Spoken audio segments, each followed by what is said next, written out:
이단 사이비 종교로 인한 피해는 어딘가에서 지금도 계속되고 있습니다. 대통령 선거를 앞두고 있는 지금 이단 전문가들이 새로운 정부에 바라는 정책들을 언급했는데요.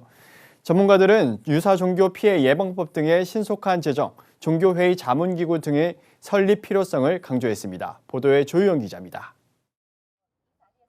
신천지나 통일교, 여호와의 증인, 하나님의 교회 등 종교를 빙자한 사기 집단의 폐악으로 가정 파괴와 학업, 직장 포기 등의 사회적 혼란은 끊이지 않고 있습니다. 하지만 피해자들의 목소리는 종교의 자유라는 명목으로 묵인돼 온 것이 사실입니다. 피해자와 전문가들의 바람은 한결같습니다. 종교 실명제와 사기 포교 금지법, 피해 보상법 등 유사 종교 피해 방지법이 반드시 제정돼야 한다는 겁니다.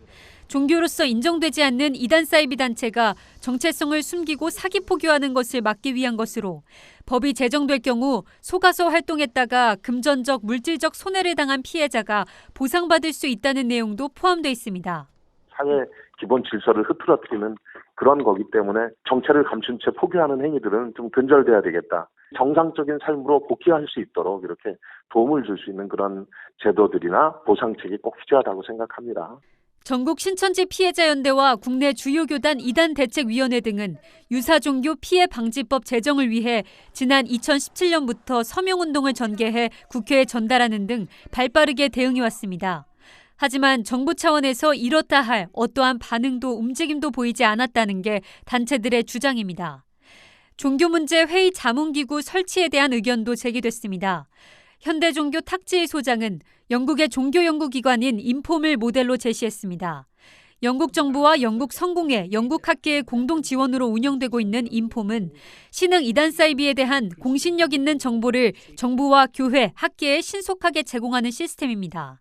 공신력 있는 교단, 종교인들로 구성된 종교 문제 자문 회의 같은 것을 두어서 이런 사안이 발생했을 경우에 피해자들이 민법이나 형법으로 지원받을 수 없는 종교 문제에 대한 지원을 받을 수 있는 이단 사이비 문제, 모든 국민들이 피해자가 될 수 있는 만큼 각별한 주의와 제도적 장치가 필요합니다. 오는 5월 출범하는 차기 정부에서는 이단 사이비 문제에 대한 범국가적 논의가 진행돼 피해가 근절되기를 기대해봅니다. 구티비 뉴스 조유현입니다.